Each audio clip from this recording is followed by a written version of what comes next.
This is Vicky with Learning Home Volunteers. Welcome to our pumpkin session. We are going to do a few Yesa de la Mortis activities, starting with papel picado. And then we're going to make one of my favorite beverages, Atole. It's warm, it's sweet, so good.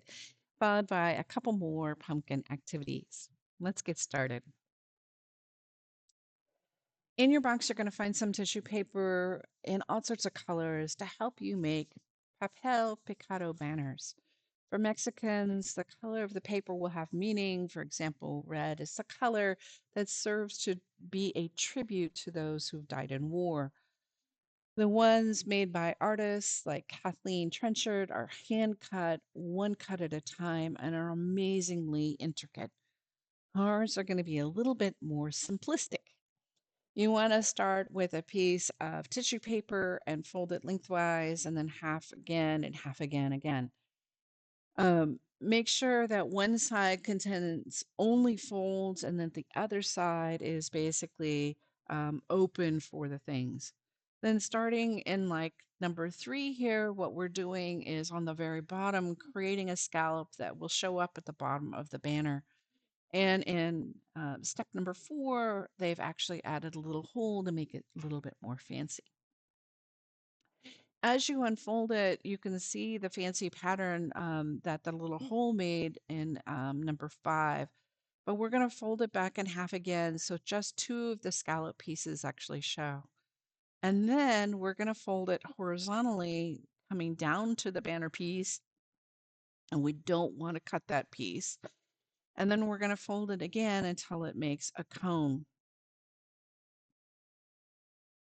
Now that you can cut below the banner pieces, making different shapes. And when you unfold it to its original shape, what you'll end up with is the banner on the bottom with all of the cuts showing up in the middle.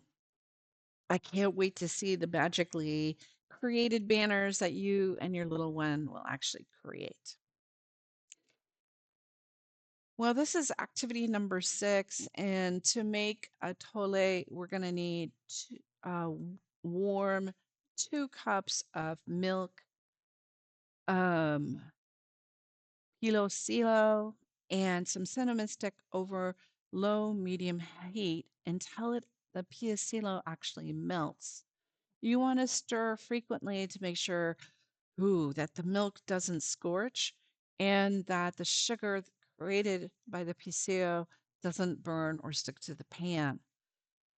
Once it's melted, you want to remove the drink from the heat and discard the cinnamon stick itself.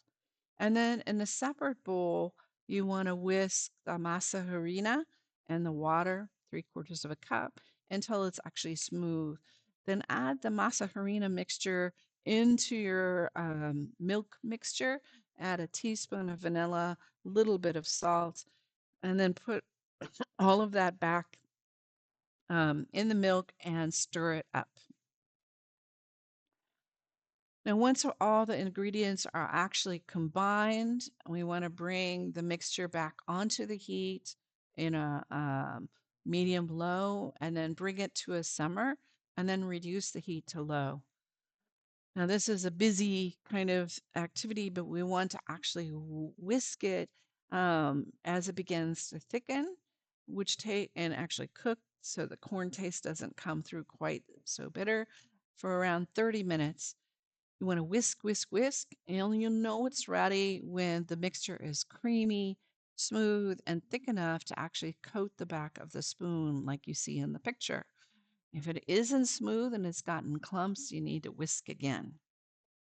And then it's ready to serve. This is activity number 7. And after that delicious drink, I think it's time to get back to work. So we're going to do a little bit of counting. And in your box, you're going to find a sheet with empty yellow squares. Each square is marked with a print number, like you can see 1, 2, 3 here. Your child is going to dip their thumb or their finger into paint and then put the corresponding thumbprints into the square. For square number that's number 2, they would put 2 thumbprints and so forth and so on. Well, Activity number 8. For this activity, it's all about visual discrimination. For many children, they see some of these images match, um, but they don't see that they're the same as the black ones. They're still learning how to see the differences and similarities between two things. And this is a preschool for recognizing letters, numbers, and other written things. But it is a skill that needs help, that also helps with other things like puzzles and reading and seeing the details between different kinds of pumpkins.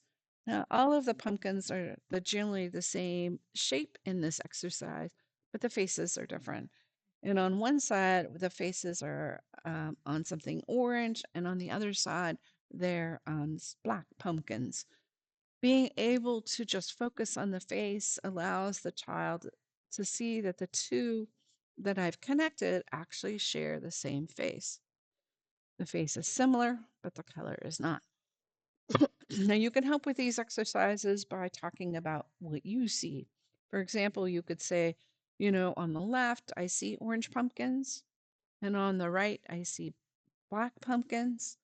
And I see that all of these pumpkins actually have faces on them. I wonder if any of the faces are the same. And then you could add language to describe a face and have them look for that description on the other pumpkins. It's kind of exciting to see that your child will learn all of these interesting things that we take for granted. And thank you so much for helping them with that. Well, that's it for this week. I'll see you next week.